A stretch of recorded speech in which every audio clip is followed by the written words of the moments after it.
Oi, gente! Há quanto tempo eu não faço vídeo, né? Acho que umas 2 semanas ou mais até, não olhei ali no canal para saber exatamente o tempo que não faço. Como vocês já sabem, né?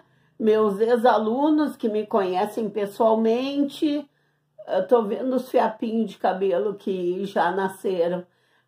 E os meus alunos atuais, alguns que eu nem conheço, porque depois que o nosso canal passou dos 1.000 inscritos, eu meio que me perdi, porque antes praticamente 100% dos meus inscritos, ou quase isso, eram de ex-alunos.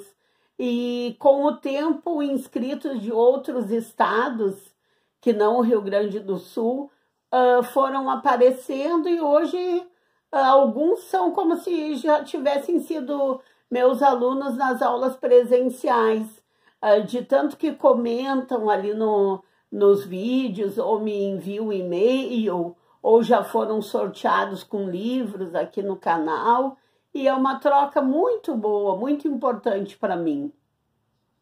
E como eu estava dizendo, vocês já devem ter imaginado porque que eu fiquei um tempo sem postar vídeos. Eu estava em crise de novo com as minhas doenças autoimunes, que dessa vez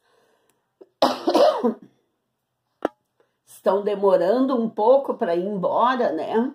Esse reumatismo faz mais de 1 ano que eu estou em crise, mas como eu disse para vocês, desde os 3 meses de idade, desde que nem existia essa expressão autoimune, que eu tenho essas doenças autoimunes. E a minha doença autoimune é muito assim, ela é muito agressiva quando vem, muito agressiva mesmo, e ela é muito rápida para ir embora. Ela é muito agressiva quando vem, por exemplo, asma. A pessoa jura, quando me dá a crise, que eu vou desmaiar, que eu, sei lá, vou ter até uma convulsão.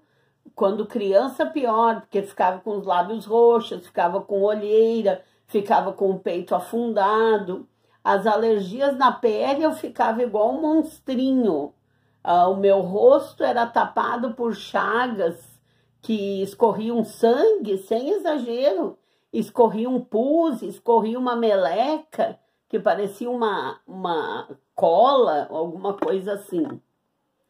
E o reumatismo nem se fala, né? Ficava um tempo sem caminhar, muita dor, que na época os médicos achavam que era da infecção das alergias na pele, porque não era comum há mais de 60 anos atrás acharem que uma criança de 2, 3, 4 anos tem reumatismo. Mas enfim, fui me acostumando com isso ao longo da vida. E graças a Deus a remissão também é muito rápida. Quando eu vejo, foi-se a asma, foi-se a alergia, e no meu caso atual, tomara Deus, vai-se o reumatismo por um tempo. Mas por enquanto está mais difícil. E o meu cabelo tá todo assim, consegui pintar agora, vocês viram, né? Resolvi pintar. Os médicos dizem que quando a gente está perdendo muito cabelo é bom não pintar, porque senão cicatriza ali o nome, eu acho que é folículo, sei lá, e daí não nasce. Mas como tá nascendo assim muito, muito, muito cabelo, graças a Deus, e sempre foi assim, aí eu resolvi dar uma pintada. Nem deixei o tempo que deveria, mas ele ainda tá o fiaparedo, como eu chamo, né? Eu sempre tive muito cabelo e custa um pouco para ficar a quantidade que tinha. Não sei se agora vai ficar a quantidade, porque agora eu já tenho quase 70 anos, né? Não é como quando caía, quando eu era jovem, e daí vinha com todo o viço, como se diz, e com toda a quantidade.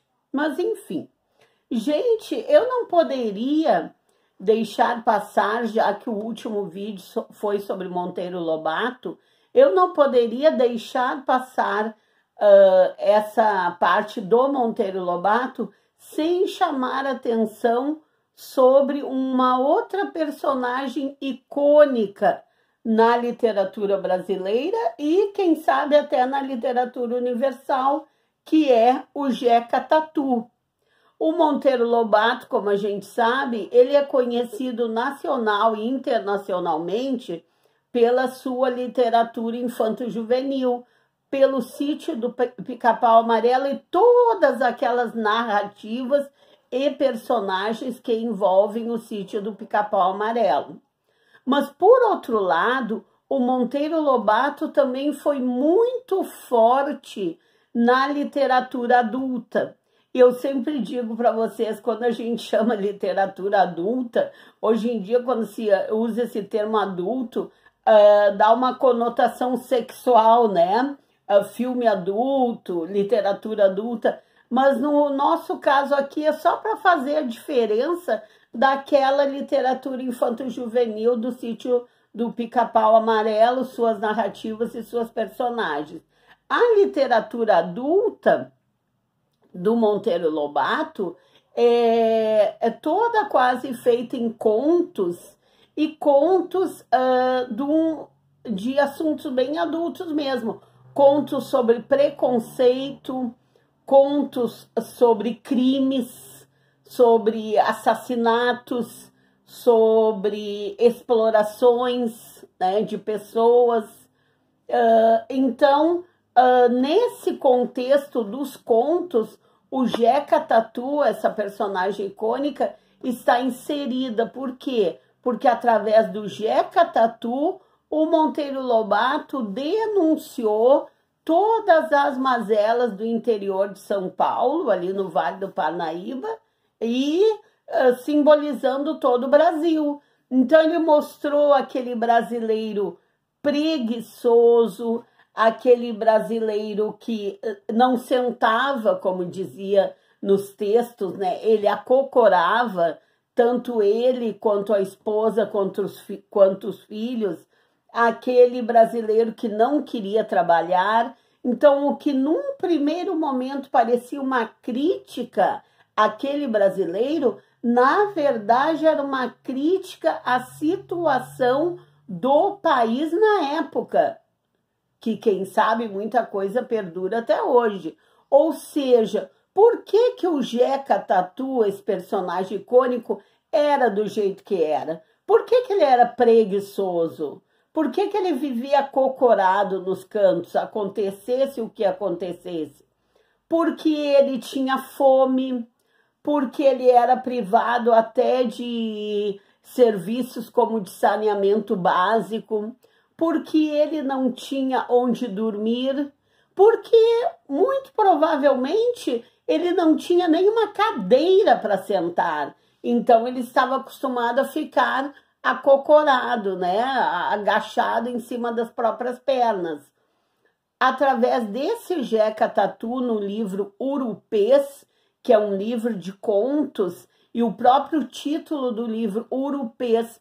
Urupês é uma espécie de parasita, nome, né, de uma espécie de parasita. Eu não sou bióloga, não sei explicar direito, mas lendo os livros do Monteiro Lobato e a crítica literária, soube que o urupês é uma espécie de parasita que vai comendo assim a seiva dos troncos de árvores, dos galhos de árvores, e vai matando aquela árvore. A gente sabe também que o Monteiro Lobato gostava muito de fazer uma simbologia com as árvores, né? As árvores têm vida. Tanto que num dos contos dele, tem do menino Pernambi, né, que uma árvore que virou monjolo acabou se vingando, né, de todas as outras que haviam sido cortadas. Isso é um outro conto que um dia eu conto para vocês. Tem um outro conto que alguém teria se suicidado ou jogado uma pessoa morta ali aos pés de uma outra árvore. Então tem muita árvore ali nos contos do Monteiro Lobato. Mas o do Jeca Tatu é que eu queria chamar atenção. Por quê? Porque alguns personagens eles viram icônicos na literatura. Na nossa literatura brasileira, a gente tem a Gabriela, do Jorge Amado, em Gabriela Cravo e Canela. A gente tem Diadorim, do João Guimarães Rosa, em Grande Sertão Veredas. A gente tem a Capitu, do Machado de Assis, em Dom Casmurro, né?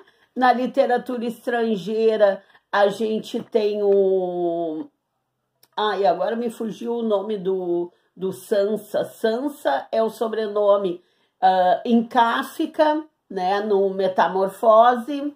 Me fugiu o Gregor, né? O Gregor Sansa em Metamorfose do Kafka. E assim por diante. Então, tem certas personagens que viram icônicas, que a gente identifica essas personagens mesmo fora da obra. A gente fala Capitu, fala Gabriela, fala Jeca Tatu, fala o Jorge Sansa. A gente já identifica, já lembra delas, independente às vezes de ter lido o livro ou até de estar comentando alguma coisa do livro. E no caso do Monteiro Lobato, a gente não pode esquecer que na parte da crítica social, da crítica até ao governo, né? Porque o Monteiro Lobato chegou a ser preso na época porque ele criticava o governo de Getúlio Vargas. Então, na parte da crítica social, da crítica ao governo, Jeca Tatu é um personagem icônico do Monteiro Lobato. Eu vou terminar o vídeo, porque já está me avisando que está terminando o tempo aqui, porque o meu celular está muito cheio, tá bom, gente? Então, até o próximo vídeo, e por hoje é isso, tá? Jeca Tatu, mais um personagem icônico.